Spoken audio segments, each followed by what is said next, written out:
Cinnamon, where you gonna run to?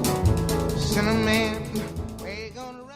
Muy bienvenidos a la entrevista de Nicole Rodríguez. Como todos los miércoles, vamos a estar tratando de comprender, analizar y darle varias miradas a los temas que son relevantes, importantes en nuestro país. Hoy casi todos los temas terminan siendo más que importantes y relevantes, terminan siendo crisis o futuras crisis.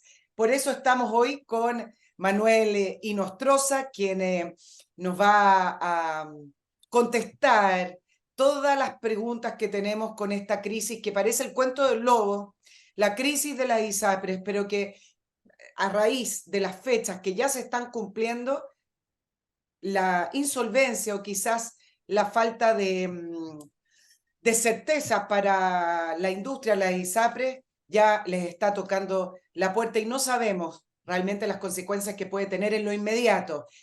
Manuel Inostroza, ex superintendente de salud, ex superintendente de ISAPRES también entre el año 2004 y 2005.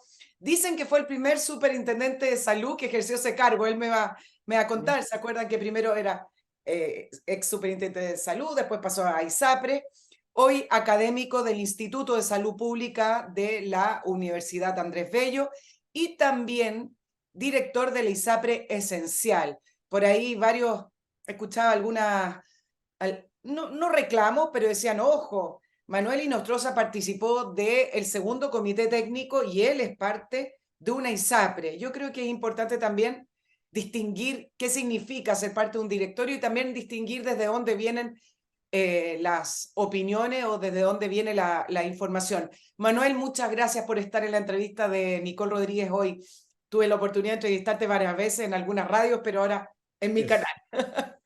No, encantado, Nicole. Muchas gracias por la invitación y la posibilidad de aclarar estos temas que son siempre tan interesantes pero complejos. Muy complejos. Es una crisis que se viene advirtiendo desde el último, no, hace muchos años, pero ya desde el último fallo de la Corte Suprema con respecto a la tabla de factores y la devolución de esa cifra que en un primer momento el gobierno calculó en 1.400 millones de dólares y luego el comité técnico propuesto por el Senado dijo 450, luego el gobierno dijo 1.000, pero siguen siendo cifras exorbitantes. Permíteme, Manuel, sobrevivir en mi canal antes de entrar de lleno para que tú empieces también a concentrarte en todo lo que vamos a conversar con respecto a las ISAPRES. Y tengo que hacerles algunos recordatorios a mis grandes auditores. Cada vez más superamos con creces los 30.000 auditores, los 30.000 suscritos en realidad. Auditores tenemos más, pero suscritos al canal más de 30.000. Yo este año ha sido fabuloso, les quiero agradecer de todo corazón, no solamente yo, sino que mi pequeño equipo que también está detrás y que me ayuda a tener este programa. Para eso también agradecer a la gente que se suscribió en Patreon, tremendamente importante la ayuda que hacen cada uno a través de la plataforma de Patreon, no importa el monto, todo suma y todo ayuda para que continuemos con esta idea que teníamos de formar el canal de una manera de hacer una pauta independiente, un periodismo que no le importa lo políticamente correcto y que se sale también de las preguntas clásicas. Por eso también les recuerdo que se contacten con nosotros a través del mail nicolperiodistachile@gmail.com. Esa es la manera que tengo de contactarme. Yo sé que me escriben por Twitter, me escriben por Instagram, me han escrito por otros canales de redes sociales, pero creo que la manera más directa de contactarse, ya sea para algunas sugerencias, opiniones, reclamos, pero también para auspicios, es el mail del programa. Comienzo recordándoles un gran auspiciador que siempre estuvo y ha estado con nosotros desde el inicio del canal, y me refiero a Master Cook Casinos, este servicio gastronómico para empresas, una concesión de casinos para su empresa, sin importar el tamaño, grandes empresas, pequeñas empresas, pero lo importante es que siempre tienen una especialidad, la comida deliciosa, sin gusto a esa comida que huele y sabe a casino, como una especie entre plástico y comida que siempre tiene el mismo sabor, pero se reconoce a Master Cook por su atención, una grata atención y su cocina in situ. Ahí usted ve cómo se están preparando los alimentos. Con Master Cook, su empresa obtiene la mejor calidad, grata atención y supervisión directa de sus dueños. ¿Qué diferencia hace cuando una empresa tiene ahí el ojo de a quien le importa realmente que se hagan bien las cosas? Contáctelos, escriba ventas@mastercook.cl. Usted no tiene por qué saber cómo alimentar a sus funcionarios. Muchas veces las soluciones son de parche, que la tía que trae esa van con la colación y hacen ahí, empiezan a juntar plata, o de repente algunos vales que se van algunas cuadras por allá. Soluciónenlo de una vez, de una manera correcta y de una manera exquisita. Con Master Cook, en su trabajo usted almuerza como en casa. www.mastercook.cl. Si va al aeropuerto y no quiere depender de taxis, transfer, el amigo o lo que sea, no quiere compartir el auto tampoco y quiere controlar a qué hora llega, quiere controlar el camino, quiere ir relajado y no nervioso de que va a perder el avión, usted agarre su auto y se va a estacionar en MC Parking, que es la solución para estacionarse de una manera económica y muy fácil cerca del aeropuerto. ¿En qué consiste? Usted reserva online www.mcparking.cl, llega directamente al estacionamiento, lo va a ver desde las autopistas, Costanera Norte, Autopista Vespucio Norte, y un bus de MC Parking lo lleva al edificio del aeropuerto con sus maletas, su familia, los coches, todo. Un servicio disponible 24/7, incluye el valor del arriendo, este bus que lo lleva y lo trae al estacionamiento de vuelta, seguridad 24 horas, guardias, cámaras, todo muy seguro para que su auto esté en las mismas condiciones que usted lo dejó antes de irse a su viaje. Importante, ahora que viene febrero, a lo mejor usted ya tiene pensado a dónde va a viajar, mientras antes reserve el estacionamiento, más económico le sale. Esa es la gracia de poder planificar y ya entrar a www.mcparking.cl para reservarlo hoy. Le va a salir más económico que lo reserve encima de la fecha de su viaje. Manuel, vamos de lleno a las preguntas. Es el cuento del lobo, es esta exageración que por ahí habló el superintendente que han tenido las ISAPRES acerca de que en esta oportunidad, producto de los dos fallos, la tabla de factores y luego el fallo sobre el alza de la prima GES, es el cuento del lobo que si se cumplen tal cual, las ISAPRES caen, es decir, caen en insolvencia, caen en inamovilidad, caen en una especie de congelamiento y falla de sistema, hablemoslo así, ¿o no? Mira, parece el cuento del lobo, pero no lo es. ¿Por qué lo voy a explicar? Porque en realidad, como tú decías, la crisis de falta de cambios al sistema viene desde hace muchos años. Llevamos más de 10 años discutiendo en 4 comisiones presidenciales cómo reformar el sistema y el mundo político no se ha puesto de acuerdo, pero con los fallos de la Corte Suprema, y el más importante fue en noviembre, de hecho hace justo unos días cumplimos un año, el 30 de noviembre salió el fallo de la tabla de factores de riesgo, o sea, llevamos más de un año.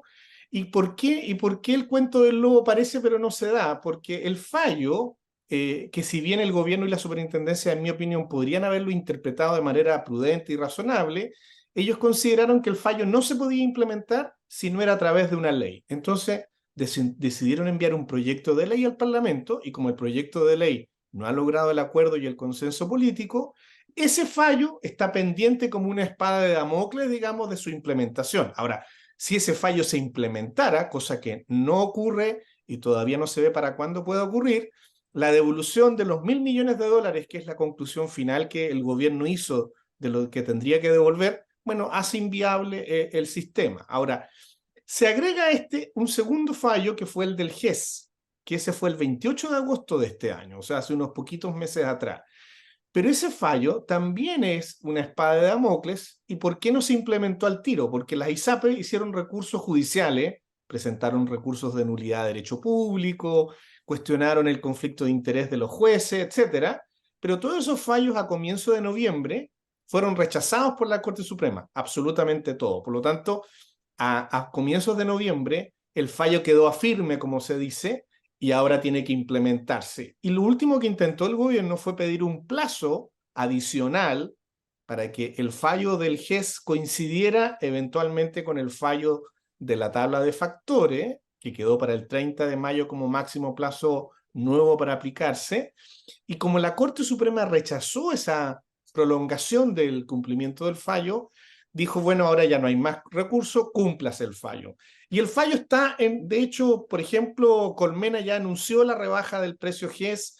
La información que yo tengo es que todas las ISAPRES que están afectadas por este fallo ya aplicaron la reducción del precio GES, y por lo tanto en el mes de ahora los 13 primeros días de diciembre ya la gente tiene que pagar menos, pero tú pagas menos ahora por la recaudación efectiva que se da en el plan de salud del mes de enero.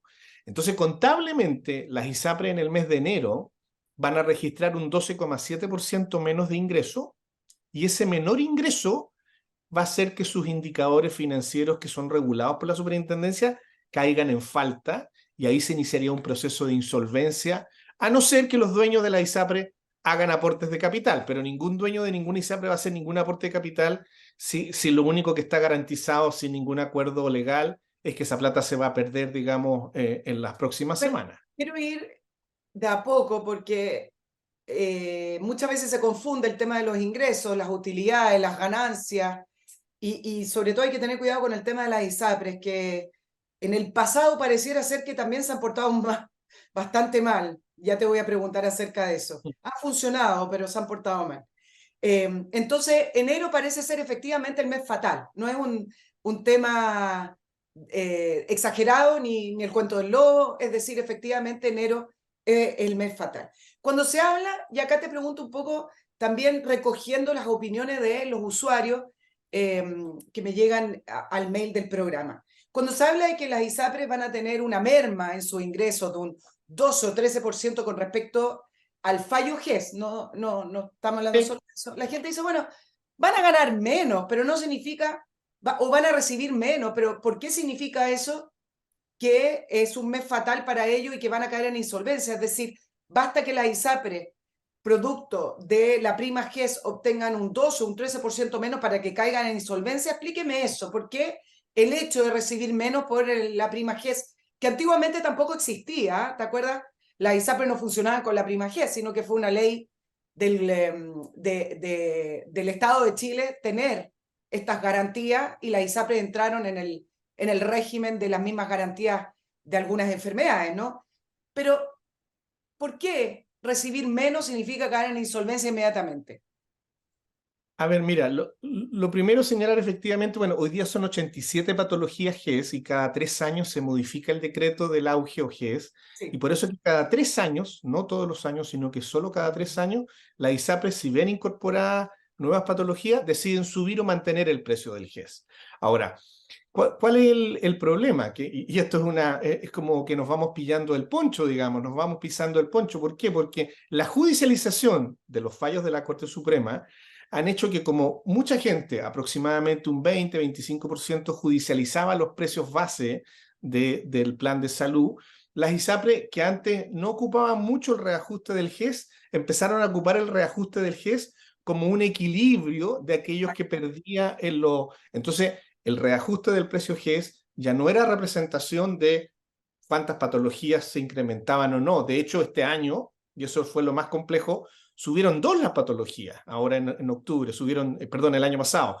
De 85 subimos a 87. Y la ISAPRE subieron el precio del GES hasta en un 100%, 136%. ¿Y por qué? Porque lo utilizaron como variable de ajuste del desequilibrio financiero de los fallos anteriores, del otro tipo de fallos. Y por eso que la Corte Suprema dijo, ya miren, estoy judicializando por acá y no les voy a permitir que suban tanto el precio del auge porque no se justifica tanto precio del auge por solo 2 patologías. Ahora, en términos prácticos, ¿qué significa? Que si hoy día yo como ISAPRE estoy obligado por el riesgo de mis pacientes, por las patologías que tienen, a gastar paciente, Se nos un está menor ingreso del 12,7%, voy a estar obligado solo a cobrar 87,5 pesos. O sea, voy a tener que gastar 100 y recaudar 87,5, con lo cual permanentemente y a futuro me va a quedar desfinanciado el plan de salud en 12,5%. Y cualquier empresa a la que tú por un fallo, por una ley, la obligas permanentemente a estar desfinanciada, ¿sí? Bueno, es que financieramente en algún momento va a quebrar y probablemente, dada la situación, esto se va a iniciar, como les digo, en enero, y puede que alguna ISAPRE dure un mes, otra va a durar 2 meses, algunas pueden que duren 3 meses, pero de alguna manera entre enero y marzo todas las ISAPRES van a quedar sin posibilidad de equilibrar financieramente porque el fallo las obliga a gastar 100, pero a cobrar solo 87,5 pesos, produciendo el desequilibrio financiero que te comento. Vamos a ir por parte también, porque está la arista judicial y está la arista política. Voy a partir del principio. Manuel, ¿por qué llegamos a este punto? ¿Por qué estamos con este tema de las ISAPRES, con fallos que parecen políticas públicas dirigidas desde la Corte Suprema y a la vez un Congreso que no avanza mucho en la discusión? Me parece que ganan un poco de tiempo llamando a estas comisiones técnicas, de la cual tú también participaste, y un gobierno que todos conocemos su programa, cuya intención es tener un seguro de salud universal y que las ISAPRES no ejerzan el rol que ejercen hoy, sino que más bien si quieren se pueden reconvertir en un seguro complementario, pero eso ya es una segunda patita. ¿Por qué estamos aquí, en este punto, a un mes de que algunas pudieran caer en insolvencia? A ver, mira, el sistema ISAPRE, voy a tratar de ser muy breve pero didáctico. El sistema ISAPRE cuando se creó el año 80 era lo más parecido a los seguros complementarios. Eran contratos anuales, con preexistencia, ni siquiera existía la cautividad porque te podían echar al año, o sea, las ISAPRES te podían echar automáticamente después de que tú tuvieras un siniestro, un cáncer, una patología grave, las ISAPRES te podían echar. Fruto de los acuerdos de la transición, el año 89, se creó la Superintendencia de ISAPRES, que empezó a funcionar en mayo del año 90, y se transformó el seguro individual de corto plazo a un seguro indefinido, ¿sí? Y por lo tanto ya no te podían subir el precio del plan, pero no te podían echar del plan, como lo hacían antes. Y bueno, y desde el año 90 en adelante en democracia se intentaron varias reformas, algunas relevantes, por ejemplo, el año 94 se crearon los excedentes. Hasta el año 94 los excedentes eran tapón para dentro del ISAPRE, no eran del afiliado. Esto que hoy día toda la gente reclama que tiene sus excedentes y que los tiene en una cuenta individual y que los puede ocupar, eso antes eran de propiedad del ISAPRE, de parte de la utilidad del ISAPRE. Bueno, y de ahí llegamos a la reforma del auge, donde tuvimos la gran posibilidad de discutir esta idea de multiseguro, digamos, o de seguridad social mixta, pero que no hubo acuerdo entre gobierno y oposición de la época, y las ISAPRES siguieron por su curso. ¿A qué me refiero con seguridad social mixta? Que hubiera habido un plan único, la idea era que fuera el plan auge más algo más grande, un plan único que podían competir las ISAPRES con con el FONASA como alternativa de elección, pero transmitiendo un mismo plan común. Ese acuerdo no se dio y el auge quedó como un pequeño plan común de los dos, pero las ISAPRES siguieron con su lógica de seguro individual, con preexistencias, cautividad, con estos problemas que con el tiempo le han ido ganando ilegitimidad y la judicialización lo ha ido haciendo inviable, y el FONASA siguió por su cuenta como un fondo solidario. Ahora, después del año 2010, o sea, pasaron 5 años en que esta reforma del GES se implementó, los jueces empezaron a intervenir. Y la primera intervención vino en enero del 2010, que la Corte Suprema dijo, por primera vez en enero del 2010, dijo, ¿saben qué? Las alzas de precio planes son unilaterales e ilegales. Entonces todos los que empezaron a reclamar, que llegó a ser un 25%, les anulaban las alzas, ¿ya? Y ahí empezó a haber un problema de menores ingresos que hicieron el reajuste por el lado del auge. Luego, en agosto del 2010, vino la segunda alerta judicial, que es el Tribunal Constitucional, que no es las Cortes ordinarias, sino que el Tribunal Constitucional, después de que varias personas reclamaron por esto de las tablas de factores de riesgo, dijo en agosto del 2010, ¿saben qué? Tarificar por edad y por sexo, cosa que no es responsable de uno. Me pueden tarificar por fumar, por no hacer ejercicio, pero no por nacer hombre, mujer o por envejecer. Son ajenos a mi voluntad. El tribunal dijo eso es inconstitucional.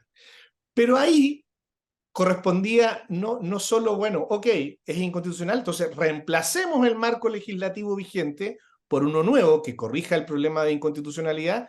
Y desde el 2010 en adelante ha habido 4 comisiones presidenciales, en Piñera 1, en Bachelet 2, en Piñera 2, y ninguna de esas comisiones, yo participé en 2 de las 4, hubo un acuerdo político transversal como para resolver el problema. Entonces, y como no se produjo un cambio legal legislativo que corrigiera esto, la Corte Suprema dijo, miren, ¿saben qué? Ustedes, señores políticos, no se pusieron de acuerdo, y nosotros como ministros de la Corte, sin ninguna atribución constitucional, en mi opinión, para hacerlo, pero se la atribuyeron, vamos a resolver a través de estos supremazos. Ya nos cansamos de hacer juicios individuales y vamos a hacer que nuestras sentencias del 2023 tengan efecto general.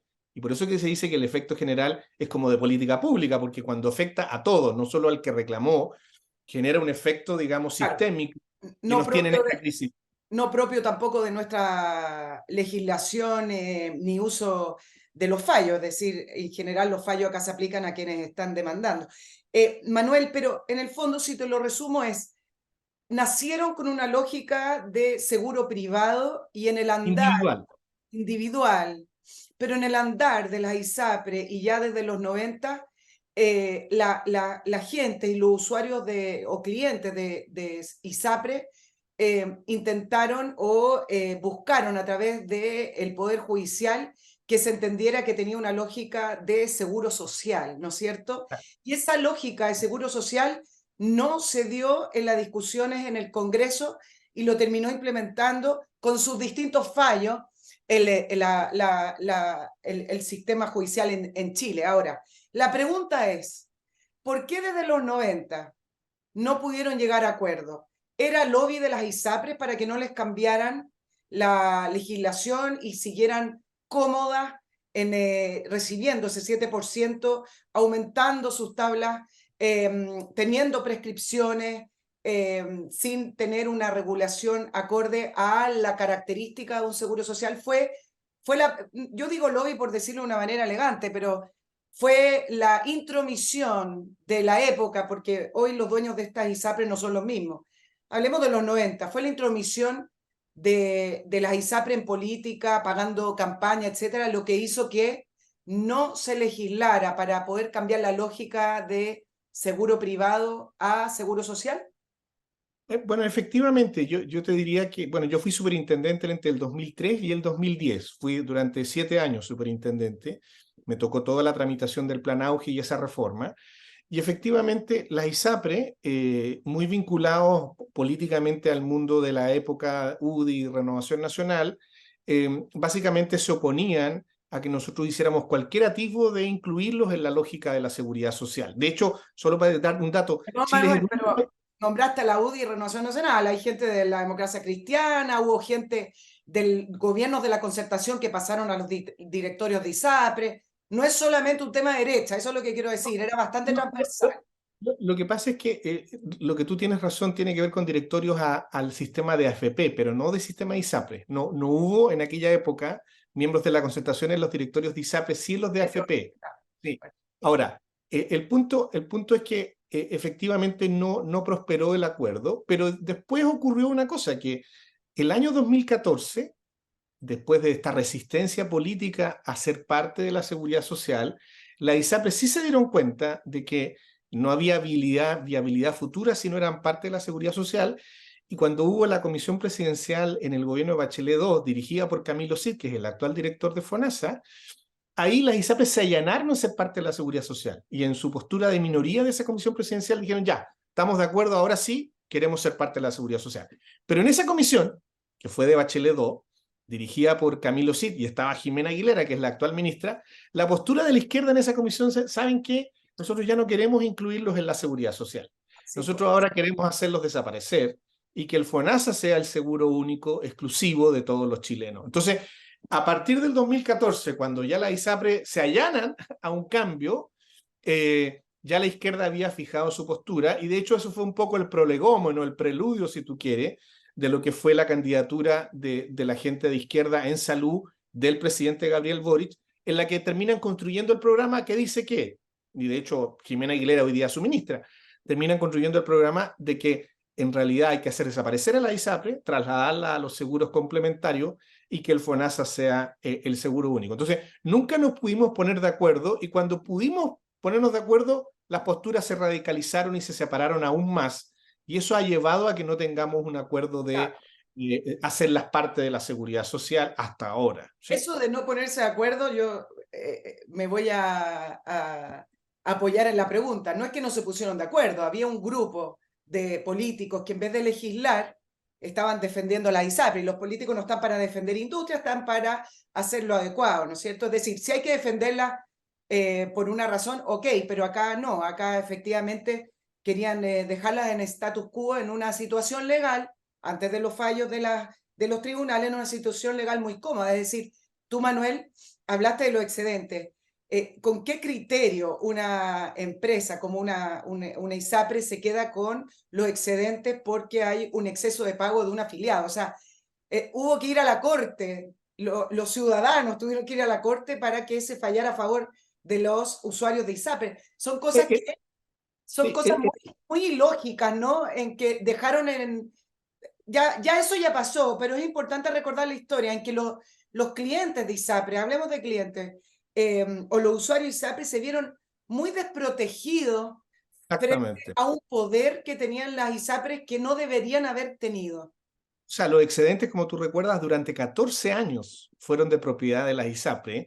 Y la única corrección que te hago es que el año 94 yo era jefe de gabinete del ministro Carlos Massad, que fue ministro de Salud de la época en el gobierno del presidente Frei, y ese año aprobamos el proyecto de ley que permitió que los excedentes pasaran de propiedad de los afiliados. Fue una lucha titánica por conseguir una pequeña reforma legal en el Parlamento, pero eso da cuenta de lo difícil que eran los cambios regulatorios en esa época. ¿Ah?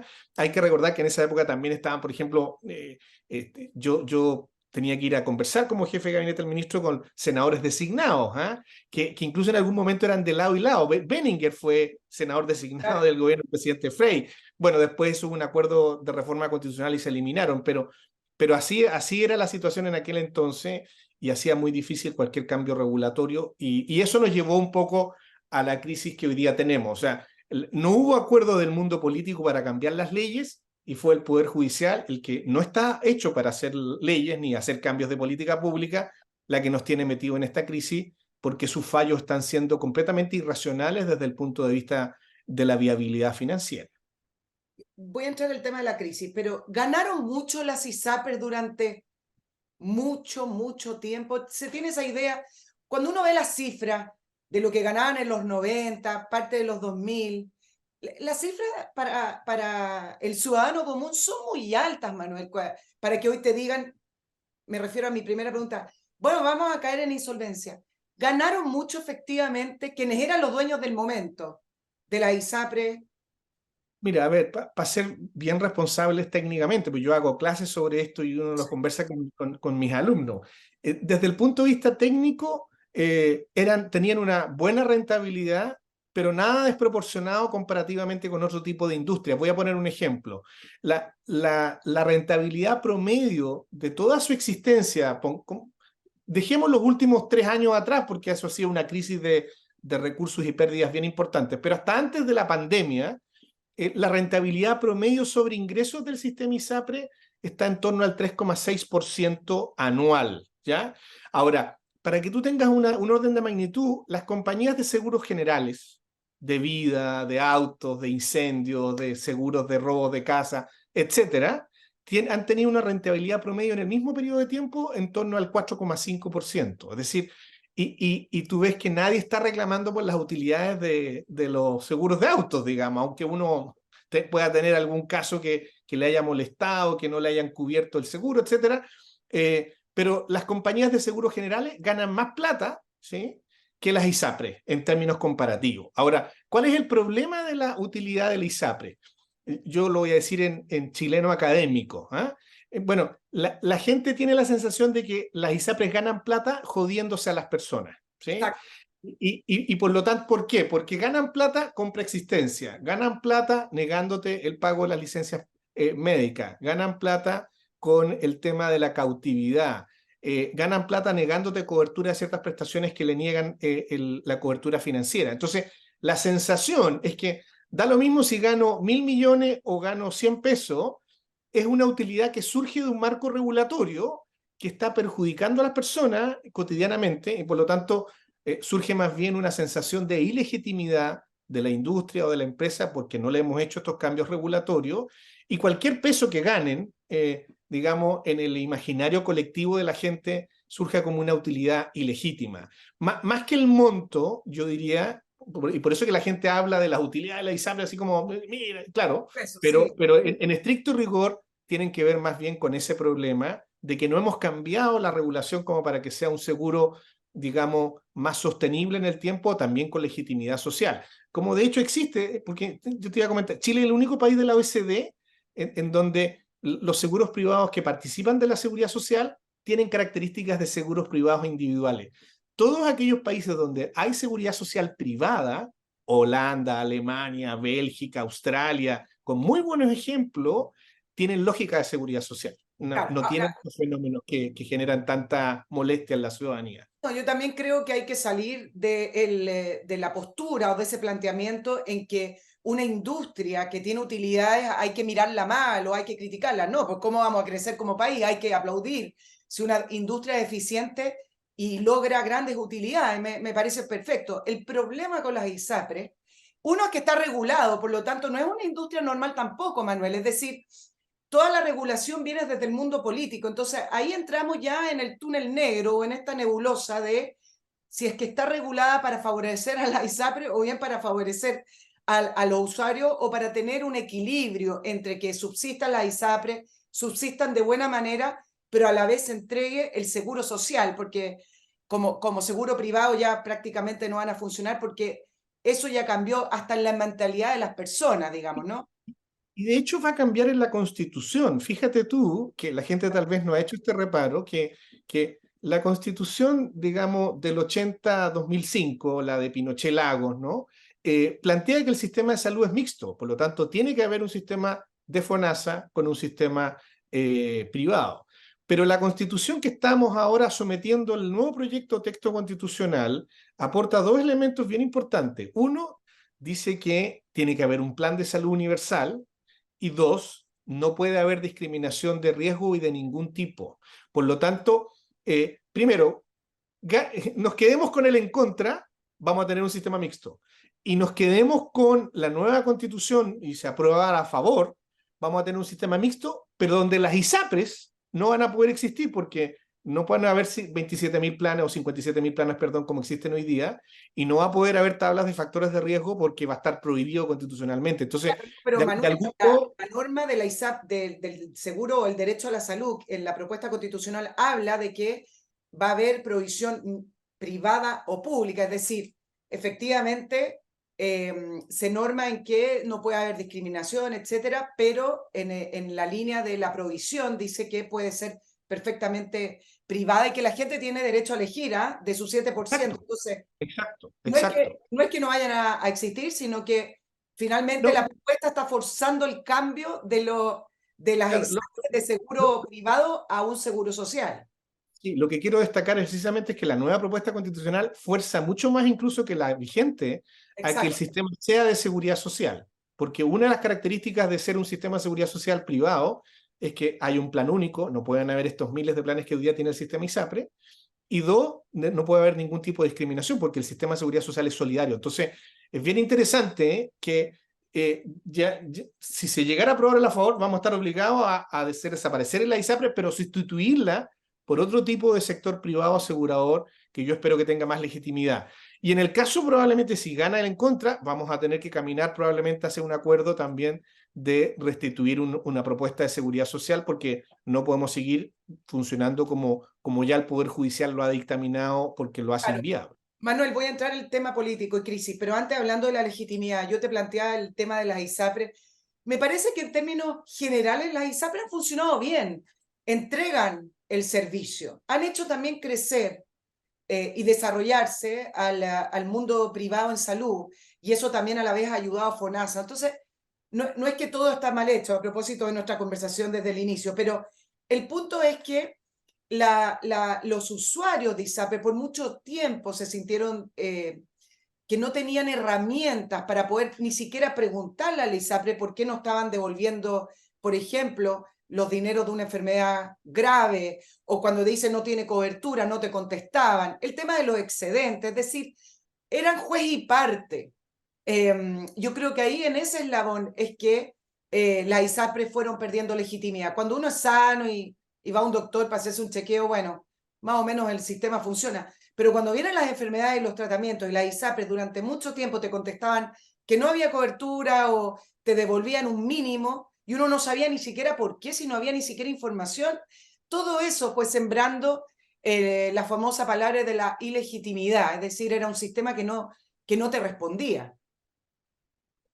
Así es, bueno, mira, el tema es que cuando Chile se compara internacionalmente, y esto es como, porque uno dice, mira, mi sistema es malo, la pregunta es comparado con qué, siempre está en América Latina al menos, y acaba de salir el último informe de la OECD para América Latina, y Chile está entre los 3 o 4 mejores sistemas de salud de América Latina. Si tú lo miras por indicadores, incluso por capacidad de financiamiento, en el 62% de los indicadores de salud que mide la OECD, Chile está por sobre el promedio de la región de América Latina. Y por lo tanto, siempre ha tenido un muy buen resultado. Ahora, todo esto que tú dices, las listas de espera del sector público, le agregaría yo, ¿no es cierto?, más los problemas del sector ISAPRE, hacen que la gente en Chile igual no esté satisfecha, a pesar de que no es tan mal sistema desde el punto de vista de la comparación internacional, pero los chilenos no nos sentimos para nada conformes, y las encuestas sí lo demuestran, que el sistema esté funcionando bien. Ahora,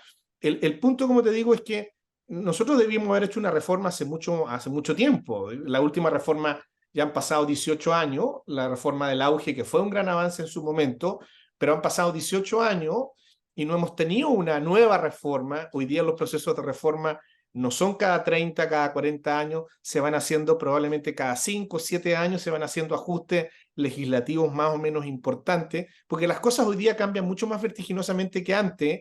Entonces, y como no hemos tenido acuerdo político en estos 18 años para un segundo aprete de tuercas más o menos importante en nuestro sistema de salud, la insatisfacción y la crisis hoy día, bueno, son parte de la realidad de nuestro sistema de salud, lamentablemente. Son insatisfacciones distintas. En el sector público, en FONASA, la gente tiene insatisfacción, uno, porque hay gente que se está muriendo. Es decir, el año pasado murieron 40.000 personas en espera. Y dos, porque si no se mueren, tienen una mala atención o mucha espera. En el sector privado me da la impresión, tú me corriges, Manuel, que la insatisfacción es que cada vez es más caro atenderse en el sector privado. Entonces son insatisfacciones muy distintas, ¿no? Ahora, ojo que las dos tienen un origen común, ¿eh? Y desde el punto de vista técnico es un problema de que nuestros factores de riesgo y nuestro cambio de perfil de patología está haciendo que demandemos mucho más la atención del sistema de salud que antes, ¿ya? Y que los costos se están haciendo por el aumento de la tecnología, por el envejecimiento de la población, etcétera, se están haciendo mucho más altos.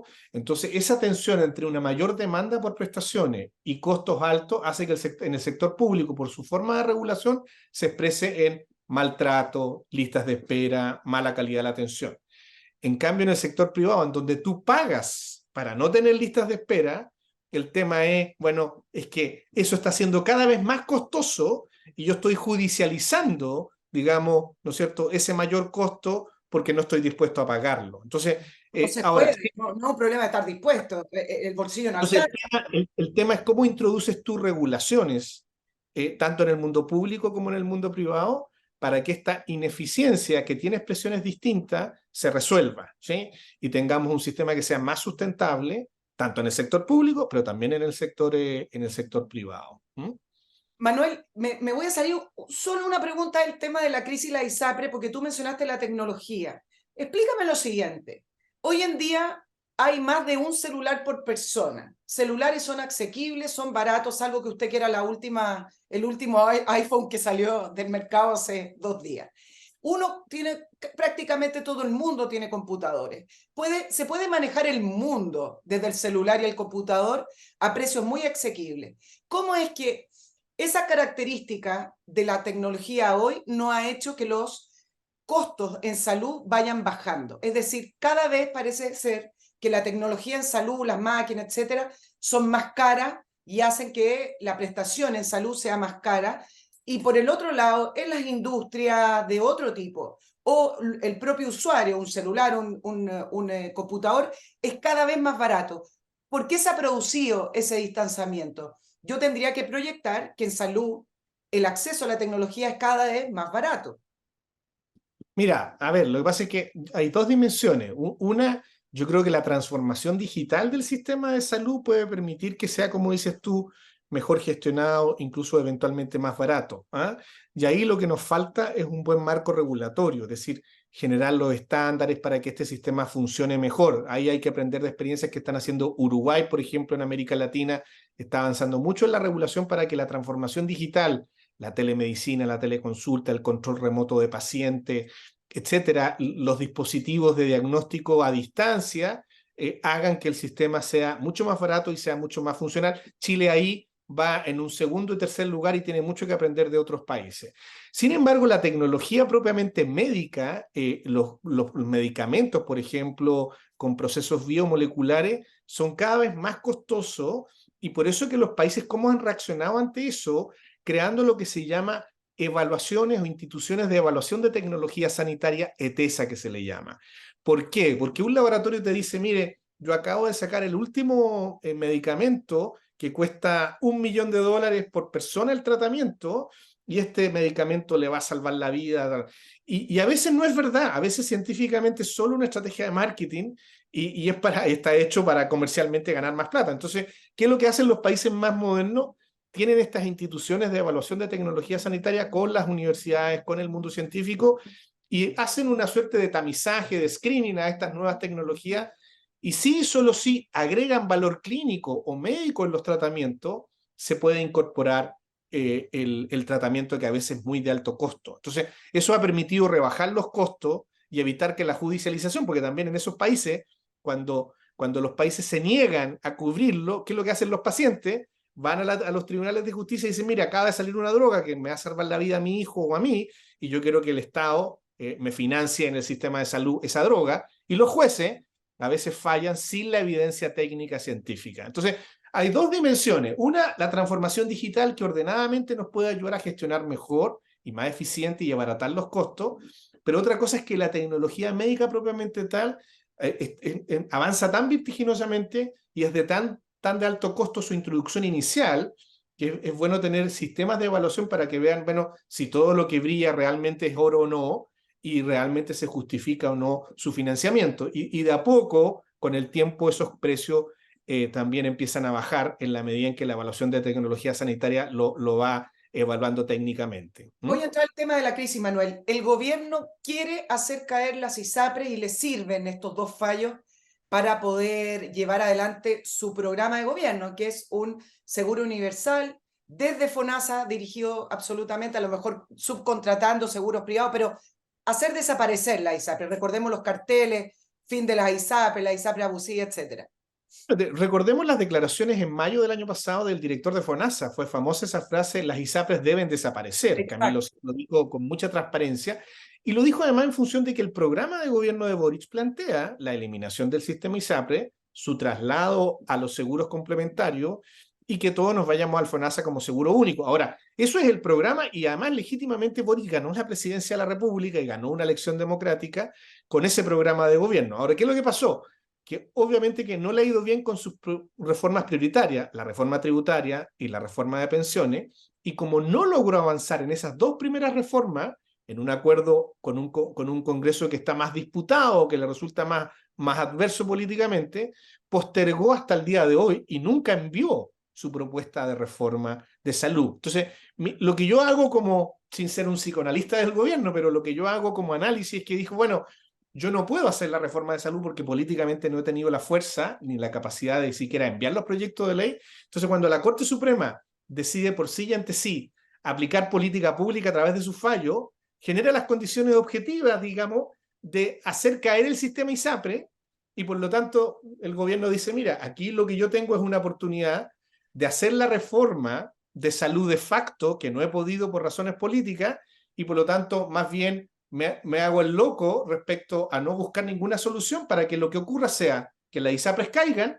y que una vez que caigan las ISAPRES yo tenga que mejorar el FONASA o más bien hacer correcciones que no eviten la caída, sino que en el fondo faciliten este proceso de caída del sistema. Entiendo tu palabra, Manuel. Todo lo que dicen, que están viendo, pidiéndole también en su momento a la Corte que aplazara el tema de la aplicación del fallo de la tabla de factores, que es el próximo año, en mayo. Sobre el GES le dijeron que no. Pero todo eso al final son vueltas y vueltas simplemente para aparecer como este gobierno, administración, que sí quiere buscar una solución, una viabilidad de la ISAPRE, pero a la vez no está haciendo nada. Bueno, efectivamente, de hecho, como te decía yo, esto partió el 30 de noviembre. El 30 de noviembre dijeron, lo vamos a resolver. Bueno, ha pasado más de un año y todavía no lo resuelven. Y no ha sido el gobierno, de hecho fue la Comisión de Salud del Senado la que convocó a 2 comisiones de expertos, como tú mencionabas al comienzo, y estas comisiones de expertos transversales, ¿eh? O sea, la de expertos para evaluar el impacto del fallo y recalcular el monto de la deuda del fallo, que llevó a 450 millones de dólares el cálculo. Habían representantes de la superintendencia, del Ministerio de Salud, del Ministerio de Hacienda, y fue un acuerdo unánime. Entonces después el propio gobierno, desoyendo a sus miembros mandatados en esa comisión, dice, no son 450, sino que son 1.000 millones. ¿Por qué? Porque el gobierno sabe que con 1.000 millones el sistema es incapaz de sostenerse. Y ahora la ministra está diciendo, miren, parece que vamos a evaluar un reajuste del ICSA, que es un mecanismo de reajuste de los precios base de los planes, para adelantarlo en una ley miscelánea, que podría ir en la ley del reajuste del sector público, en la ley del presupuesto, y para adelantarla ahora en diciembre. Pero eso que hoy día está planteando de emergencia, frente a la negativa de la Corte Suprema de prolongar el fallo GES, estaba en la propuesta de los técnicos. Los técnicos le proponían al gobierno un reajuste del precio base por una única vez, ahora aprobada inmediatamente, para compensar el fallo de la tabla de factores y para compensar también la rebaja del precio GES. Entonces, ahora a última hora, están llegando tarde y mal a algo que podrían haber resuelto si hubieran tenido voluntad hace 2 meses atrás, cuando el comité de expertos le entregó una propuesta. Y solo cierro que el segundo comité de expertos en el que me tocó participar, que es el que le proponemos una reforma de la ISAPRE, donde le proponemos, ok, ahora las transformamos en entidades de seguridad social, la ministra dijo el otro día, mire, ni siquiera he tenido tiempo de leer el informe. Te iba a preguntar eso, Manuel, porque tú participaste de ese segundo comité. El primero tenía que ver con la aplicación del fallo de la tabla de factores. Yo lo leía, no completo, pero tiene más de 100 páginas. Era un informe bastante serio, donde se proponía la mutualización, que ya te voy a preguntar, pero la ministra Aguilera dice, no he tenido tiempo de leer el informe, y es lo más importante a lo que debería estar abocada y trabajando el Ministerio de Salud, que tiene que ver con el fallo de la ISAPRE. ¿No te sientes que eres parte al haber participado de esta segunda comisión, que es la reforma a la ISAPRE, que te hacen parte de un show en el cual al final es para ganar tiempo, decir que se convocó al mundo transversalmente, todas estas palabras que hoy están muy de moda, es como lo políticamente correcto, los acuerdos, etcétera? ¿No te sientes parte de este show que al final de verdad al gobierno no le importa, porque sí quiere aplicar su reforma a la salud de la manera en que estaba concebida, eliminando la ISAPRE y que FONASA se haga cargo de todo? Mira, yo no me siento parte del show. ¿En qué sentido? En que esta comisión no la convocó el gobierno, precisamente porque el gobierno no la quería. Claramente el gobierno no quería que se convocara estas 2 comisiones, sino que estas las convocó el Congreso. Y ahí yo lo que quiero es básicamente reconocer el coraje que ha tenido el senador Juan Luis Castro, que es el presidente de la Comisión de Salud y adherente de este gobierno, pero más bien del ala del socialismo democrático, que ha sido un poco más, no sé, más prudente en algunas cosas, y en el ámbito de salud claramente el doctor Juan Luis Castro ha tenido otra mirada respecto del gobierno. Y por lo tanto, todos los que participamos tanto en la primera comisión, que fueron 16, y ahora en la segunda, que fuimos 12, participamos porque el Senado nos pidió y nos dijo, miren, y esto es la conversación, lo conversábamos transparentemente, mire, sabemos que el gobierno no quiere que estas comisiones funcionen, pero nosotros como senadores de la República, transversalmente, les queremos pedir a ustedes como expertos que nos ayuden a encontrar una solución. Y dado que la encuesta CEP señala que el 70% de los chilenos queremos que la gente, que los políticos lleguen a acuerdo y cedan sus posiciones con tal de resolver los problemas, bueno, me pareció que era importante participar. Ahora, lo que yo lamento es que la ministra, ¿no es cierto?, tenga esa actitud. Yo no sé si fue un lapsus comunicacional, pero yo creo que esa la retrata de cuerpo entero. Es decir, mire, cuando tú tienes una crisis y te llegan dos propuestas y te dicen, mire, ni siquiera he tenido tiempo de leerla, bueno, entonces, ¿dónde están sus prioridades si no es que resolver la crisis que puede tener impacto sanitario en las personas terrible? Manuel, con respecto a la ministra, en un principio, el año pasado, yo revisando la prensa, uno puede desprender que la ministra sí estaba buscando una solución a la ISAPRE. De hecho, cuando el superintendente Víctor Torres mencionó los 1.400 millones de dólares, ella después en un trabajo que estaba realizando en el ministerio, propuso otra cifra y saltaron los tapones en el gobierno diciendo que eso era un perdonazo, que esa cifra no, que de dónde sacó la cifra. Desde ahí que yo veo a la ministra muy alejada de estar liderando las negociaciones y la conversación para poder buscar la viabilidad del sistema. ¿Es real o no? Y te lo pregunto porque tú estabas en esta segunda comisión, que la ministra hoy fue dejada de lado de las negociaciones y que el tema lo está liderando el famoso segundo piso, el director de FONASA y todos aquellos que propusieron en el programa de gobierno fin a las ISAPRE. Bienvenido, FONASA. Yo, mira, tal como tú dices, esa historia hay que ser bien preciso, porque yo me preocupé. Siempre fue un trascendido esa historia. ¿Eh? Sí. Acuérdate que nunca hubo una versión oficial. Ella jamás dijo que era cierto. Salió como un trascendido, como una fuente, digamos, de Palacio que dijo que la ministra llegó al Comité Político de la Moneda con una propuesta que recalculaba la deuda eran 140 millones de dólares nomás en vez de los 1.500, o sea, incluso más baja que la del comité de Manuel, expertos. perdona, yo te voy a interrumpir. La ministra dio una entrevista, lo que pasa es que después dijo que era como una idea, era Bueno, algo pero, abstracto. pero, pero entonces, y en el fondo, el comité político le dio un portazo, era un comité político en que no estaba el presidente Boris, estaba fuera del país en esa oportunidad, tampoco estaba Mario Marcel, así que por lo tanto no tuvo mucho respaldo, y Camila Vallejo, la ministra Jara, Miguel Crispi del segundo piso le dijeron que eso no era viable. Y yo creo que de ahí a esta parte la ministra ha tenido que poner la cara, digamos, de una propuesta que no sé si le resulta cómoda o no, pero ha sido la cara o el rostro de un gobierno que da vueltas en círculo y no resuelve el problema.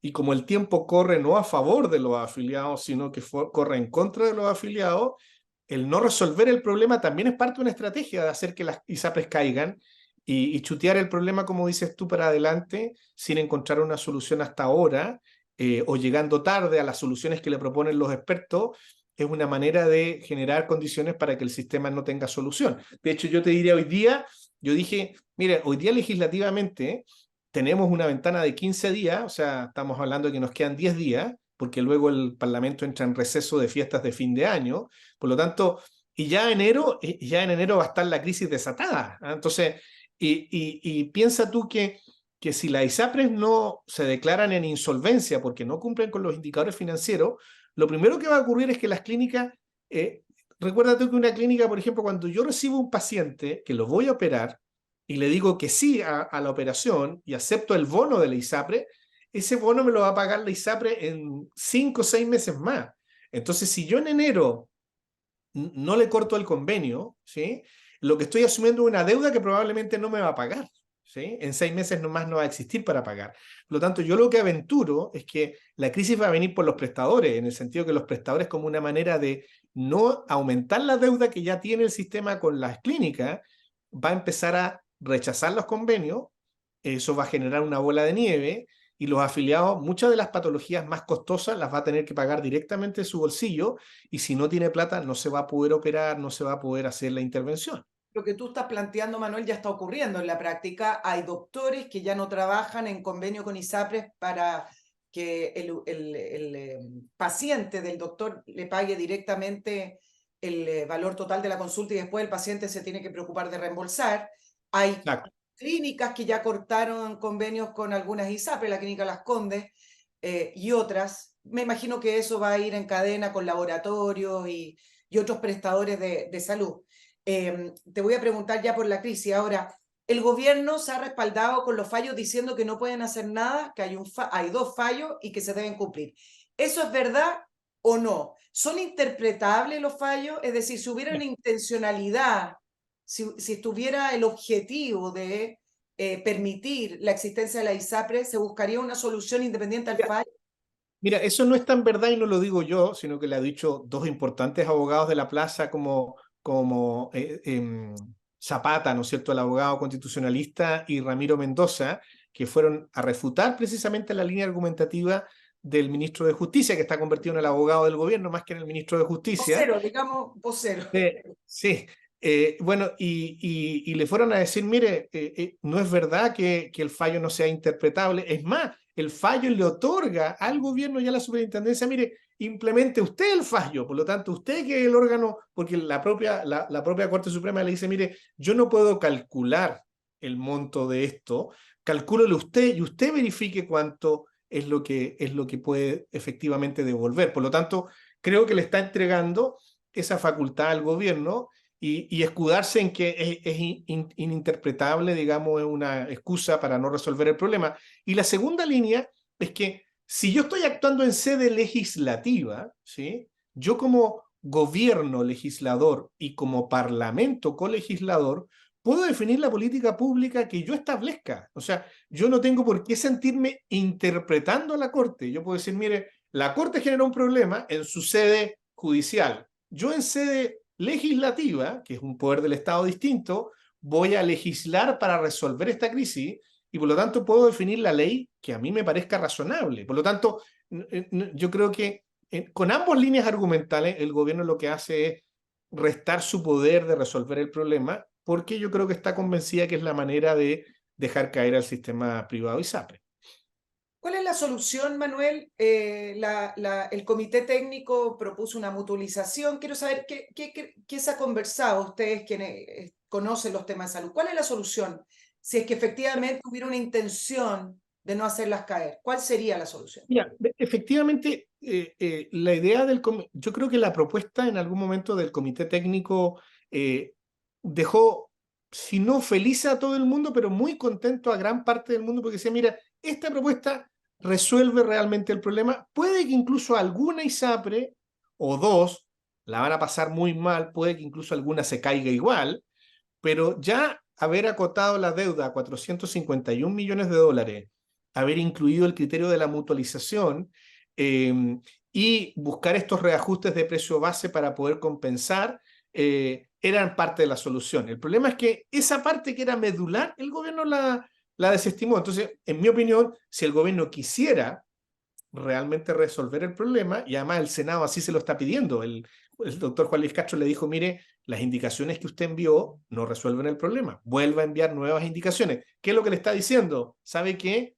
Tome las indicaciones del comité técnico y aplíquelas enteras, tal cual como se las propuso el comité técnico, y nosotros se las vamos a aprobar. Eso es lo que le está diciendo el Senado, y sin embargo el gobierno no ha querido hasta ahora. Entonces, veamos si en estos 10 días que nos quedan, la solución, que en mi opinión sería esa, el gobierno asume, dado que empieza a ver que los colmillos del lobo se le están apareciendo, digamos, porque se empieza a asustar con esta crisis. Ayer el Colegio Médico salió nuevamente muy urgido a decir que el gobierno lo resuelva, en las clínicas, en fin, las asociaciones de proveedores de insumos médicos también, que van a quedar con una tremenda deuda impaga, etcétera. Entonces, ya como empieza a parecer que la crisis de verdad es real, yo esperaría que el gobierno tomara íntegramente la propuesta del comité técnico y la implementara en indicaciones.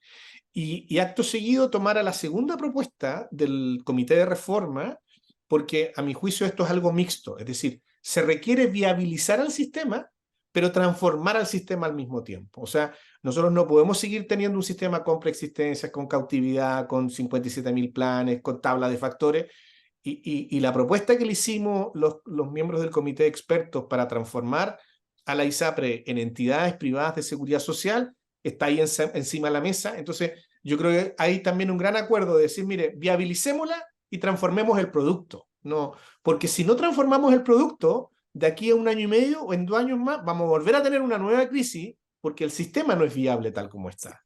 Déjame plantearte las cosas al revés. Se habla de que no hay una solución por falta de acuerdo, pero en esta ocasión el panorama es distinto. Hay un acuerdo en el Senado, se está tratando de propiciar con el insumo de estos dos comités técnicos, hay acuerdo en el Senado y entonces es el gobierno el que no quiere darle viabilidad a ese acuerdo. Entonces no es falta de acuerdo, es que el gobierno está poniendo trabas para poder hacer viable o aceptar el acuerdo que ya llegaron en el Congreso.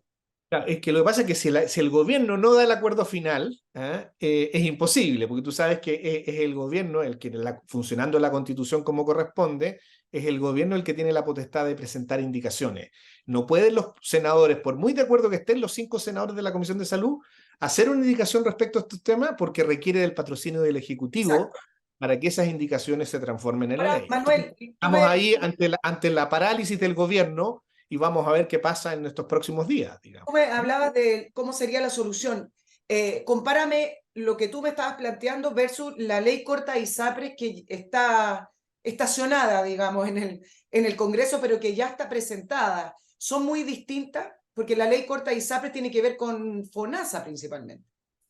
Claro, lo que pasa es que la ley corta ISAPRES, tal como quedó con las indicaciones, con la mitad de las indicaciones que acogió de la comisión de expertos, está básicamente como diciendo, miren, con $1.000 millones de deuda, las ISAPRES van a caer, van a quebrar, y se fortalece el FONASA con esta nueva modalidad de cobertura complementaria que daría, que es una idea, ese otro tema. De aquí a que esa idea se implemente van a pasar 6 u 8 meses, porque ya hay que aprobar la ley, luego se tienen que hacer las bases de licitación, luego la Contraloría tiene que tomar razón de las bases de licitación, luego hay que hacer la licitación y adjudicar a la empresa que va a hacer el seguro complementario del FONASA. Y eso, en el mejor de los casos, administrativamente te toma 6 a 8 meses. Entonces, cuando tengamos la cobertura complementaria del FONASA para supuestamente mejorar a aquellos que se vieron obligados a irse al FONASA, ya mucha gente va a estar probablemente muerta porque no va a haber recibido la atención. Por lo tanto, el tema es que hoy día el proyecto de ley fija en $1.000 millones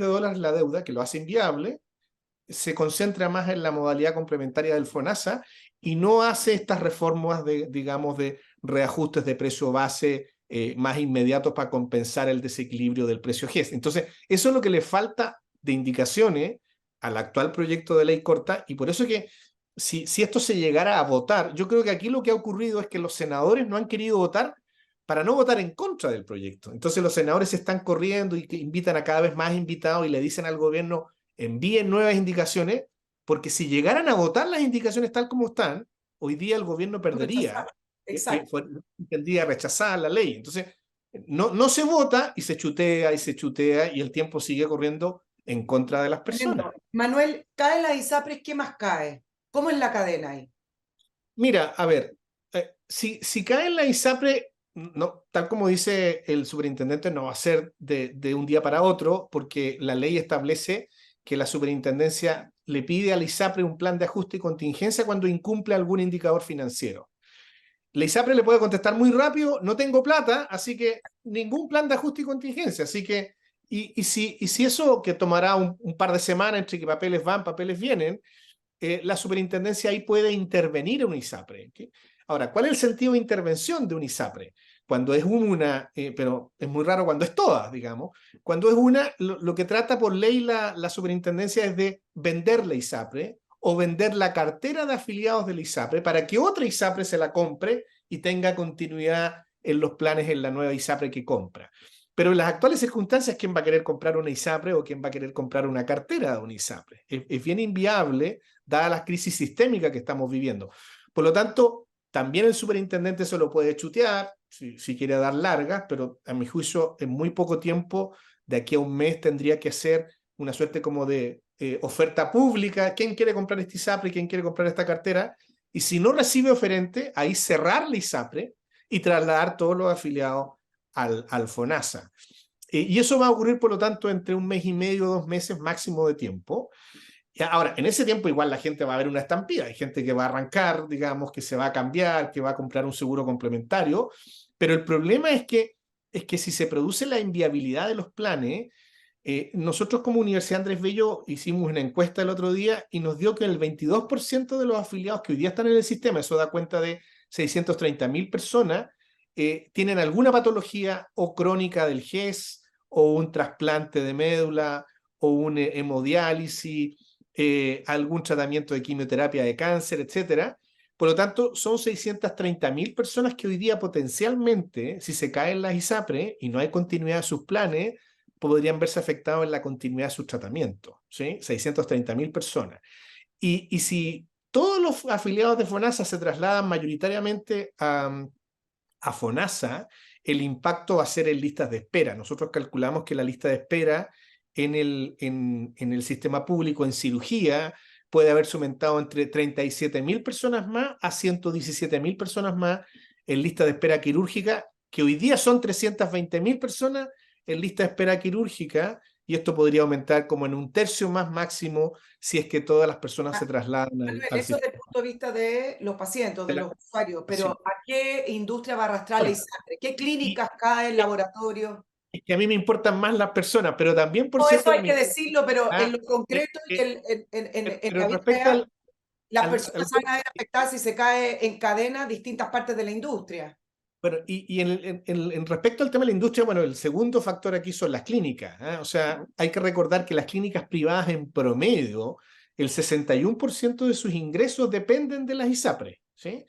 Y por lo tanto, eso en promedio. Hay algunas que es mucho más, otras que es mucho menos, pero el promedio es un 61%. Entonces, si las ISAPRE desaparecen como poder comprador, se desapareció el 61% de tus ingresos. Entonces, hay clínicas que yo creo que por su involucramiento con la ISAPRE van a quebrar, y otras que van a haber reducido el número de camas o achicado, y en el fondo también nosotros evaluamos que puede haber del orden de 100.000 despidos de profesionales de la salud por la caída del sistema ISAPRE en el mundo prestador clínico. Y eso se va a significar, esos 100.000 despidos significa quiebre de algunas clínicas o achicar el tamaño de varias clínicas. Y hay que recordar que hoy día 8,2 millones de personas, además de FONASA, se atienden por la libre elección en muchas de esas clínicas privadas. Entonces, si esas clínicas privadas desaparecen, por ejemplo, el otro día desapareció Sonorrat. Sonorrat en región era muy importante y era muy usado por los usuarios de FONASA. Entonces, hoy día los usuarios de FONASA ya perdieron un prestador donde se hacían ¿cómo se llama? Rayos X, ecografía, endoscopía, en Sonorrat, porque quebró y cerró sus puertas a partir del 1 de diciembre de este año. Manuel, ¿hay conciencia? Y también te lo pregunto porque esto ha estado en el Congreso, ha estado en el ambiente político. ¿Hay conciencia en el gobierno de lo que implica la caída de la ISAPRE, o Mira, más bien tienen tan claro un objetivo que pasa a ser secundario mira, nuevamente, hay dos mundos en el gobierno. Hay un mundo que está muy consciente de esto y está muy alarmado porque ve que tampoco el gobierno tiene un plan de emergencia para enfrentar una catástrofe sanitaria y financiera como la que yo te estoy comentando. Y hay otro mundo que dice que no, que esto que es parte del cuento del lobo, que no va a pasar nada, que la gente se va a ajustar. ¿Cuál Pero mundo es yo, cuál? entonces, el mundo más del Frente Amplio del Partido Comunista dice que no va a pasar nada, que esto son bravatas, ¿Están y, diciendo? Ok. y el mundo del socialismo democrático está mucho más alarmado, digamos, porque cree que esto va a ocurrir y que por lo tanto va a significar una crisis política que puede minar. Yo creo que hoy día hemos visto que el gobierno tiene ese como núcleo duro del 27-30%, irreductible en las encuestas, haga lo que haga. Yo me atrevo a decir que si se enfrenta a una crisis de la manera como se está generando hoy día, yo creo que ese 27-30% se va a ver minado por primera vez porque va a ser una crisis social y sanitaria muy demoledora que yo no se le daría ni a mi peor enemigo políticamente hablando, pero pareciera ser que como diría Merino, estoy al borde del precipicio y hemos dado un paso adelante, digamos. Pareciera ser que el gobierno actualmente está en esa postura, ¿ah? De no querer escuchar y caminar directo al precipicio. El año pasado murieron 40.000 personas esperando. El Eh, 2021 murieron 40.005 personas. El 2002 no tenemos datos pero y el yo saqué los 2020. datos, yo te puedo decir, de la tercera, del 2022, pero podemos más o menos a lo mejor proyectar que son más o menos la misma cifra. ¿Cuál es mi punto? Que Jaime Mañalich, el ex ministro, proyectaba que con la caída de la ISAPRES va a morir gente y habló de 40.000, pero acá te lo planteo, me parece que quedó corto. Si con el sistema funcionando murieron 40.000 personas esperando el 2021 o 2022, por supuesto que tendríamos que proyectar más muertes producto de la caída del sistema, ¿no? Mira, bueno, yo te hago esta discusión porque lamentablemente el gobierno ha sido poco transparente en estas cifras porque como son malas cifras, a veces se ocultan. Entonces el 2022 no tenemos cifras publicadas y el 2023 ya llevamos a agosto 26.300 muertes. Y si tú proyectas eso, a eso se refería Jaime, que este año 2023 van a volver a morir aproximadamente 40.000 personas. Ahora, el riesgo es que muera, como dices tú, mucho más gente por esto que yo estoy comentando, porque las listas de espera van a crecer más todavía y 630.000 personas que hoy día están en ISAPRE puede que no tengan continuidad de su tratamiento y al no tener continuidad de su tratamiento muchas de esas personas también pueden fallecer. Entonces, yo creo que enfrentarse a un riesgo humanitario y sanitario como ese y sufrir las consecuencias no solo humanas, sino que políticas que eso va a tener, es jugar con fuego. Pero bueno, yo veo que el gobierno no ha querido escuchar hasta ahora la opinión de diversos expertos, de diversas opiniones distintas a la de ella, está ensimismado, obnubilado, una ceguera cognitiva con esta idea de que pueden pasar a la historia como aquellos que hicieron desaparecer a la ISAPRE y cumplir su programa de gobierno aprovechando esta circunstancia judicial. Pero ojo, eso va a ser terrible. Hubiera sido mucho mejor, aunque yo no estoy de acuerdo, pero hubiera sido mucho mejor que hubieran presentado un proyecto de ley, que eso se hubiera discutido en el Parlamento, hubiéramos llegado a un acuerdo de una transición, si es que hubiera prosperado la idea, pero no de la manera como está ocurriendo ahora en un ambiente de crisis que uno no es capaz de gobernar las consecuencias humanas que esto puede tener. Tres cositas antes de terminar. Tengo tantas preguntas, Manuel, y tengo muchas preguntas de mis suscriptores, de mis auditores, pero bueno, se me fue el programa ya de tiempo, me van a perdonar, a veces me dicen, muy largo el programa, pero me quedan tres preguntas antes de eso. Quiero recordarles este producto fabuloso, me lo dejaron escondido, me van a perdonar que salga de pantalla. Fabuloso, me encanta. Oxinova. ¿Qué es lo que es Oxinova? Estás preguntando, Manuel. Bueno, si ves mi programa no te lo estarías preguntando. Oxinova es la solución ecológica, natural, pero lo más importante, definitiva, para eliminar los malos olores. Oxinova es un producto fabricado en un laboratorio en Estados Unidos. ¿Qué es lo que traen? Estos sobrecitos trae un polvo. Algunos le llaman magia y yo le digo, no es magia, es trabajo, inteligencia y desarrollo.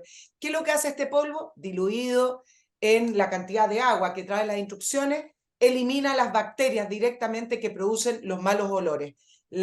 Esos olores que salen de las alcantarillas, de los baños, de las cocinas, no se producen porque sí, no se producen por un momento, sino que ahí hay bacterias que están produciendo esos gases de mal olor producto de una descomposición. Busque www.oxinova.cl y solucione su problema. Sobre todo ahora hay personas que ya viajan a el campo o van a su segunda vivienda. Hay viviendas que no están todavía conectadas al alcantarillado. Como sea el problema, usted www.oxinova.cl y lo soluciona. No use esos spray, vela, incienso. Bueno, eso no sirve, eso suma el mal olor más el otro olor y queda peor. Elimina el mal olor eliminando su problema. Oxinova.cl. Manuel, ¿de quién es propiedad principalmente hoy las ISAPRES? ¿Son capitales extranjeros? ¿Hay capitales nacionales? Y te lo pregunto por la proyección de lo que puede ocurrir en tribunales internacionales. Mira, a ver, yo te diría que hoy día hay dos que son internacionales de tomo y lomo, que son Bupa, que es la antigua Cruz Blanca, y que yo creo que ha dado señales más que claras de querer abandonar el sistema, y de hecho ellos ya presentaron una reclamación ante el CIADI, que es este Cierto. Tribunal Internacional para resolver controversias económicas.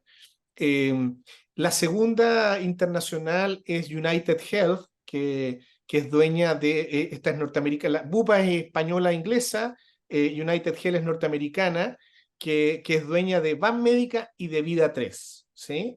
Y que también ha presentado una reclamación ante el CIADI, este Tribunal Internacional Económico.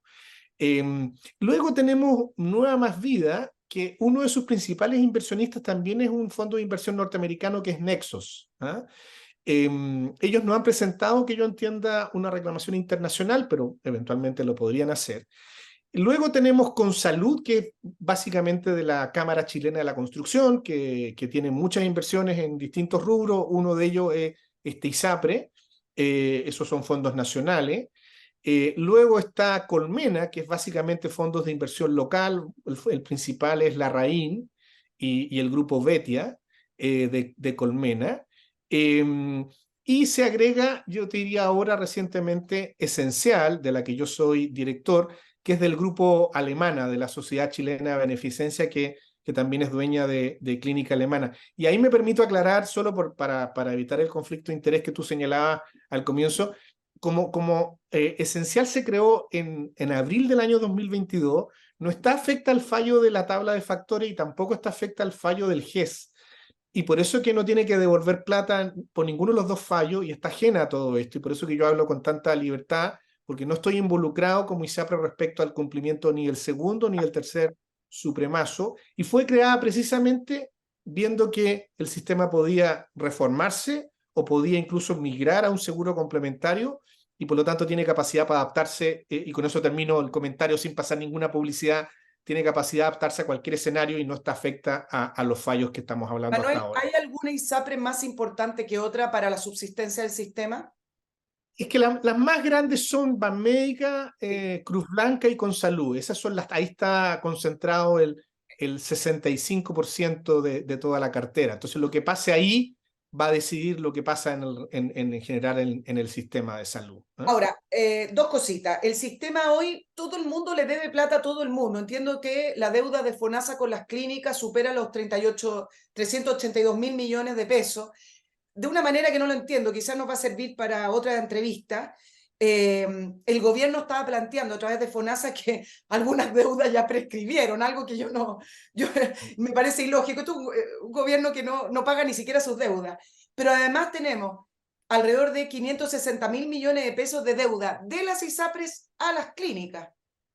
Es decir, si la ISAPRE entra en insolvencia en las clínicas, inmediatamente tienen que entender que esos 560 mil millones no van a ser pagados. Lo que pasa es que el sistema funciona hoy día con una reforma que me correspondió a mí hacer el año 2003, cuando yo era superintendente, con esto de las garantías que representan el 100% de la deuda de afiliados y de prestadores. Entonces, hipotéticamente, hoy día hay 652 mil millones de deuda de la ISAPRES con las clínicas y hay una garantía que es equivalente en ese monto para pagar la deuda.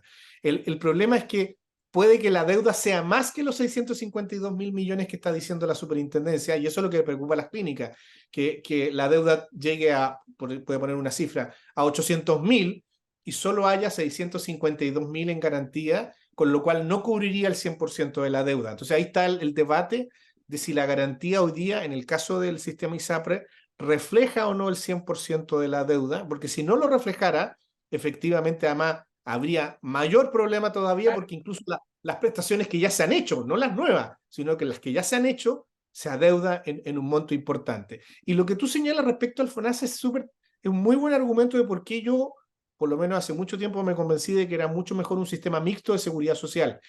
Porque si solo FONASA fuera el único comprador de prestaciones, tanto a prestaciones públicas como privadas, y ese seguro comprador único se comporta de esta manera, que dice cuánto pago, a quién le pago, cuándo te pago y cuándo quiero pagarte, Exacto. bueno, es un poder monopsónico total de tal arbitrio que puede tener que en el fondo los prestadores quedarían de rodillas antes. Entonces, es mucho mejor que haya competencia entre un seguro público y estas entidades privadas de seguridad social, cosa que la gente pueda elegir y no tengamos este poder omnímodo, porque imagínate, si FONASA hoy día dice, no, ¿sabe qué? Lo que yo le hice hace 5 años atrás, no se lo voy a pagar porque prescribió. Y además, él mismo lo hizo prescribir, o sea, él mismo fue chuteando, claro, dejaste pasar 5 años y pasó la vieja, ya no te pago. Entonces, ese nivel de arbitrariedad es un muy buen argumento para decir por qué es mejor tener un sistema mixto y no un sistema público Claro, por único. eso también te preguntaba, ahora se puede demandar a FONASA por la deuda, me imagino. Sí, pero igual, o sea, argumentar la prescripción legal, ahí a la clínica va a tener que demostrar que precisamente la prescripción legal no es culpa de la clínica, no es que la clínica no le facturó, sino que el propio FONASA le fue diciéndole, mira, tu factura no la reconozco, está mal hecha, y así fue ganando 5 años para que la deuda prescribiera. Ahora, Pero eso hay que demostrarlo con papeles, imagínate, son juicios que pueden tardar 5 o 6 años, digamos, antes de que tú veas la deuda y ya le pagaste el sueldo al médico, ya compraste los insumos, entonces es puro Manuel, inviabilidad financiera también. Manuel, ¿por qué no paga FONASA? Y también te pregunto, y voy un poquito más rápido, ¿quién controla los recursos que entran a FONASA? A ver, hoy día el director de FONASA o directora es una autoridad unipersonal de confianza del gobierno de turno, digamos. Una de las propuestas que nosotros hacemos el Comité de Reforma es que el FONASA se transforme en una suerte de gobierno corporativo de 4 o 5 personas, donde hay participación del Senado, del Congreso, para que haya un acuerdo plural de miembros y no haya esta suerte de que llega un gobierno y se lleva un cargo tan importante como FONASA como para la casa, ¿no? Entonces, Que además con maneja mucha mayor plata. control. O sea, Es una imagínate, persona que maneja mucho dinero. Además. hoy día FONASA maneja 11 billones de pesos chilenos de Exacto. presupuesto. Es el ente público que maneja más presupuesto en toda la administración del Estado, ¿sí? Y por lo tanto, que haya sola una autoridad unipersonal del gobierno de turno le da un poder y una discrecionalidad enorme, que yo creo que la idea es tratar de tener una suerte como de un consejo directivo tipo Banco Central, digamos, más autónomo, que le dé confianza a todo el mundo de que esas platas están siendo Ok, bien pero administradas. hoy, mi pregunta es hoy, ¿quién controla cómo No, son los recursos de FONASA? Nada. hoy día, digamos, es el director de FONASA, fiscalizado por el Congreso, digamos, por la Cámara de Diputados, que es el único, y la Contraloría, pero en general, digamos, hay una cierta debilidad de que una institución tan grande con tantos recursos tenga ese nivel de control. Yo trataría de estructurar un gobierno O corporativo sea, más potente. en conclusión, FONASA no paga y además no sabemos cómo gastan el dinero. Ahora, perdona, solo para decir, en la parte ambulatoria paga y paga bien. Si lo que de hecho, incluso en la parte ambulatoria el FONASA paga 7 de 10 días, más rápido que la ISAPRE. Si el tema es el pago de FONASA respecto a las patologías de mayor complejidad, ley de urgencia, cirugía, y ahí el promedio de pago de FONASA es más alto que el de las ISAPRE. Entonces, FONASA tiene que mejorar mucho su gestión y su transparencia para que esa parte importante del pago de prestaciones que le hacen los privados a los pacientes de FONASA, porque no es a cualquier paciente, son pacientes de FONASA que están pagando su 7% o pagando los impuestos y que para cumplir con las prestaciones le tiene que pagar a las clínicas por su monto. Ese problema hasta ahora FONASA no lo ha podido resolver bien y por eso es que se están dando estas prescripciones que son, digamos, impresentables en mi opinión. Déjame terminar, Manuel, con la siguiente pregunta. Si caen las ISAPRES, bueno, el gobierno no hizo nada, caen las ISAPRES. A propósito de la idea que tiene el oficialismo de igualdad y de una salud universal para todos. Hace pocos días, hablando de esto en el programa Análisis que hago, planteaba que lo que va a ocurrir finalmente es que la distancia entre la salud privada y la salud pública se va a hacer muchísimo más profunda y que efectivamente vamos a tener, en el caso de que cayera la ISAPRE como están hoy, vamos a tener una salud de rico y el resto. ¿Y por qué? Porque la gente que va a poder pagar sus seguros privados en clínica o pagar directamente sus atenciones, no se van a ir a FONASA, independiente a que le saquen su 7%, se va a seguir atendiendo en clínica versus todo el resto. Me imagino un tramo grande de la clase media que va a estar obligado a estar en FONASA y que no va a poder acceder a la salud privada. Es decir, la salud privada se va a hacer inasequible y va a ser solo de un pequeño grupo de personas con muchos recursos. Así terminaría siendo el sistema de salud en Chile. ¿Es así o no? Si no hay una reforma de por medio, Nicole, tú tienes toda la razón, ¿eh? Esto es lo que va a ocurrir, ¿ah? Se va a jibarizar el sector privado, digamos, de alguna manera el sector privado se las va a arreglar para crear soluciones, pero que van a ser básicamente para la gente que tenga mayor capacidad de pago, y grandes sectores de clase media se van a ver obligados porque no van a tener esa capacidad de pago a quedarse en el FONASA con el problema de las listas de espera. Por lo tanto, la brecha, que hoy día ya teníamos problema, yo creo que se va a acrecentar. Por eso que la idea de las reformas que nosotros hicimos de crear este sistema mixto mejor regulado podría ser una buena solución, pero si la ministra no ha leído el informe, ¿qué se puede esperar? Digamos? ¿No? Claro. Bueno, Manuel Inostroza, ex superintendente de salud, académico del Instituto de Salud Pública de la Universidad Andrés Bello. Muchísimas gracias por esta extensa entrevista. Creo que vale la pena porque los plazos se cumplen y estamos a puertas de que Chile se vea enfrentado a una situación muy difícil en términos de salud. Manuel, muchas gracias por estar en la entrevista de Nicole Rodríguez. Encantado, Nicole, con tu entrevista, así que muchas gracias, que estés muy bien. Chao, chao. Nuestros auditores, que tengan un muy buen día. Nos vemos el próximo miércoles. No se olviden de suscribirse al canal de YouTube de Nicole Rodríguez. Que estén muy bien. Chao, chao. Oh, Cinnamon, where you gonna run to? Cinnamon.